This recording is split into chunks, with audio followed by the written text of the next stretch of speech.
There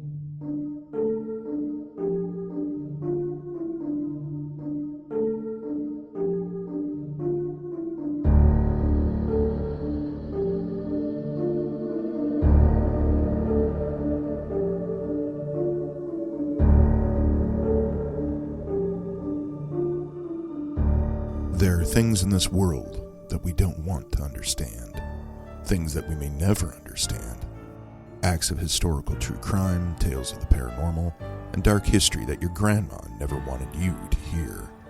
Strange and dreadful things.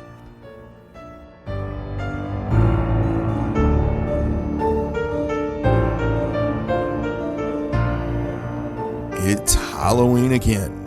It's time for stories of ghouls and dark deeds and, of course, ghosts. It seems that every village, town, and city across the country dig deep and find some local legend or ghost story about this time of year to share. My little corner of the world is no different. This Halloween, I'd like to share some of the stories from my region. Let me start with one of our local legends, the Banshee of Brady Street. According to the story, in 1918, a man named Alfred Schott moved his family into a grand Victorian house along Brady Street, one of Davenport, Iowa's main streets. Not long after they moved in, his young son died suddenly. Because this is a legend and it makes the story sound better, the son fell from an attic window and was impaled on a wrought iron fence below. To make it even weirder, some tellings of the story claim that he was pushed by a mysterious hobo that was somehow in the house at the time. Now, we don't know who the hobo was or how the hell he got into the house, so don't ask. This is a legend, and logic does not apply here. All you need to know is that they were mysterious and, well, apparently murderous. After the death of their young son, the Schotts were obviously heartbroken. However, life needed to move on, and they tried to get back to their lives as best as they could. Unfortunately, their teenage daughter drowned in the bathtub soon after. While it's tempting to speculate that the hobo might have done it, this was apparently an accident. The hobo must have moved on too. But Mrs. Schott could not move on, and in a fit of uncontrollable, agonizing grief, hung herself in the basement of the house. Not long after, Alfred followed suit, hanging himself in the kitchen. The Schott family were all dead now, all gone within a year. But their house was still there, and any house like theirs would have been a hot commodity along Brady Street in those days. Real estate brokers saw big dollar signs and quickly tried to sell it, but no one wanted to buy it. With an entire family having died in the house in such a short amount of time, people concluded that the home must be cursed. Seems logical to me.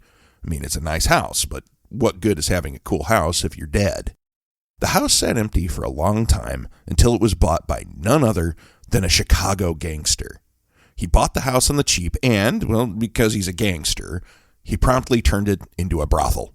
Because why else would a gangster buy a Victorian house? It was a popular place for a time, until strange things began to happen there. People saw shadows move out of the corner of their eye and objects moved by themselves. We won't talk about the strange moaning sounds they heard. Before long, the patrons began to find other things to do with their time, and the brothel closed. The home was empty again for a while after that, but eventually somebody bought it and reopened it as a college rooming house. Once again, the spirits of the house reemerged to haunt the living. Shadows glided silently down the hall. Phantom footsteps walked across empty floors. Objects began to move by themselves as if by unseen hands. According to the story, this is the time the Banshee made her first appearance. Banshees are from Irish legend.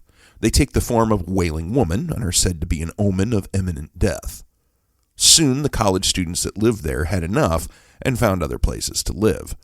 The house stayed empty this time, falling further into disrepair and ruin year by year. Eventually, it was torn down. Some say that the spirits that dwelled in the home were set free, including the Banshee, to wander the city. It's a fun story, but like so many stories like this one, there's a problem. There is strong evidence that supports that none of this ever happened. According to researchers at the Richardson Sloan Special Collections Center in Davenport, there was never an Alfred Schott, or anyone else by that name, living on Brady Street at the time these horrific deaths allegedly took place. Nor are there records of anyone by that name dying in Davenport between 1917 and 1920. To be completely fair, this doesn't mean that something like this didn't happen elsewhere in the city. Maybe the legend gets the name wrong, or maybe the wrong street. However, the historical record doesn't support the legend as it is told. Is it fun to tell? Yes. Is it fun to listen to in the dark? Yes. Is it true? Probably not. However, there's another legend that is, well, some of its story based on a real place. In the mid-1800s, farmers in the American Midwest used plow blades made from cast iron to plow their fields. The rich black dirt was not only great for growing things, but was also very good at sticking to cast iron. Farmers, hot, sweaty, and tired from using a horse-drawn plow to drag a furrow through thick prairie sod, had to stop every so often and carefully scrape their plowshare clean. It was terrible. They would complain about it all the time, and one of the people who they complained to was a blacksmith in Grand Detour, Illinois, by the name of John Deere. They would go to his shop, put in an order for something, and tell him how much it sucked scraping their plow. But instead of just nodding sympathetically, Deere listened, and one day he had an idea to do something about it. Taking an old industrial saw blade, John Deere heated it and hammered it into a plowshare and attached it to a handmade plow. He theorized that the soil wouldn't stick to a highly polished steel plow blade, and he proved himself right in front of a huge crowd of local farmers. While other blacksmiths had also made steel plows, they did them one by one, as was the standard of the time. Deere was much more ambitious, and he began to find ways to mass produce and market his steel plow. In 1848, Deere moved to Moline, Illinois, and built a new manufacturing plant for his plows there. Before long, his company was producing over 1,000 plows a year. 9 years later, however, his empire almost came to a screeching halt.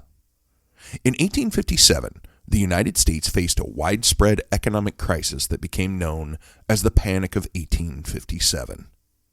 Bank collapses and a large overreach of the country's economy helped lead to an economic depression that lasted 3 years. Many businessmen across the country were hurt by the crisis, and John Deere was no different. Getting the basic materials to manufacture his plows became very difficult, and production slowed. With that came reduced sales, and the bills began to mount. But John had an ace up his sleeve. While he was a good businessman, he knew his son Charles was a much, much better one. Charles Deere had received a business education in Chicago, and he joined the family business as a bookkeeper when he was only 16. He learned fast and soon discovered that he had a knack for business, marketing, and sales. Charles quickly established a well-earned reputation in the company. When the company began to spiral, John handed over the reins to his son. John would remain as the company's president, but Charles would be the real power guiding the business. Charles proved more than equal to the task. He not only guided the company safely from the brink of financial ruin, but turned it into an international agricultural implement powerhouse. When John died in 1886, Charles became the second president of the company. In 1907, Charles died and was buried next to his daughter in Riverside Cemetery in Moline, only about 40 feet from his father. In that time, America's Gilded Age, great men deserved great monuments in death, and Charles was no exception. Charles and his daughter were the first interments in their own family plot. The area was marked by a 20 feet tall stone cross, a large marker stone with the family name carved in it, and a beautiful metal statue of a female angel standing between the two. After being exposed to the elements, the angel gradually turned black. While the color change is a well-understood result of the oxidation of the metal, locals began to make up their own story for why the angel changed color, and the Black Angel of Riverside Cemetery was born. Although there were a few variations, the story was that if you kissed the angel at midnight, then you would die. Over the decades, the Charles Deer family plot became a popular spot for local teenagers and children to visit, daring each other to kiss the angel. Most of it was harmless, and the Deer family turned a blind eye to it. As the years passed, however, their attitude began to change. Some visitors weren't content to simply kiss the angel and decided to vandalize the monument instead. Perhaps most notably, in 1965, someone painted the statue bright orange. By the early 1970s, the family had enough. Their loved ones were buried underneath that angel. The legend was mostly harmless fun, but it was still a memorial to their family, and they were tired of having people trying to damage it. They decided to remove the angel and place it in storage. Eventually, the statue was moved to a facility in the desert Southwest. While that statue is long gone, the story lingers on. Several local Quad Cityans and others from around the region have their own stories where they braved the steep climb to the top of Riverside Cemetery and kissed the Black Angel. It's a fond memory for many, but ultimately one that they can tuck away someplace safe. They went to the cemetery, touched the cursed statue, and went back home. They sit down in a comfy chair in the middle of their warm living room, far from the October chill, and tell the story to their friends and family. But what if the real ghost is already in your home? There are some that claim that in the comfort and safety of their own houses, strange things occur. Several decades ago, a young man and his family lived on the west side of Davenport. His father was a confident, strong man, unafraid and tough as nails. He wasn't one to back down from a fight and had settled more than one disagreement with his fists. One morning, the man's father was in the upstairs bathroom shaving. As he guided the razor carefully across his face, he noticed something in the mirror. He squinted and, with a start, realized what it was. A man was standing in the bathroom right behind him. The father turned quickly to confront the intruder, his hands already balled into fists. As soon as he did, the stranger sprinted down the stairs as fast as they could. The father ran after, his heavy work boots thudding on the wooden stairs. The intruder ran through the downstairs, then through the basement door. The father was right behind him, barely slowing down as he hurtled down into the basement. When he got to the bottom, he stopped, panting, his chest heaving with the exertion of the chase. There was no way out of the basement. The intruder had to be there. There were no windows. The stairs leading to the doors outside had been removed several years prior, and the doors themselves were chained shut. There was no way out except through him. They had to be there. Eventually, the father moved and began searching the basement. The entire time he kept glancing at the stairs, waiting for the intruder to come out from their hiding spot and try to sneak back out of the way he had come. But there was nothing. No one was there. The father couldn't figure it out. Where'd the intruder gone? He had clearly seen the man, had seen him run down into the basement with his own eyes. But the more he thought about it, the more something seemed off. The father kept playing the incident back in his mind over and over again. He had never heard any footsteps from the intruder as they ran down the stairs. He had heard his own footsteps, but never from them. Suddenly, he realized what had been so off. The intruder hadn't had any legs. Some stories are just stories. Some legends are just legends. There may be a hint of truth to them, or maybe they're completely made up. And sometimes, usually when we least expect it, we touch on something else, something that, no matter how much we want to, we just can't fully explain.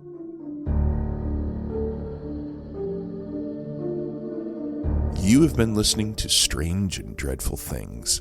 Thank you for tuning in again this week. I appreciate you stopping by and listening to another dark tale that your grandma didn't want you to hear. Now, if you like the podcast, please help spread the word about us and tell your friends. And please don't forget to like, subscribe, and review us on Apple iTunes, Spotify, or the podcatcher of your choice.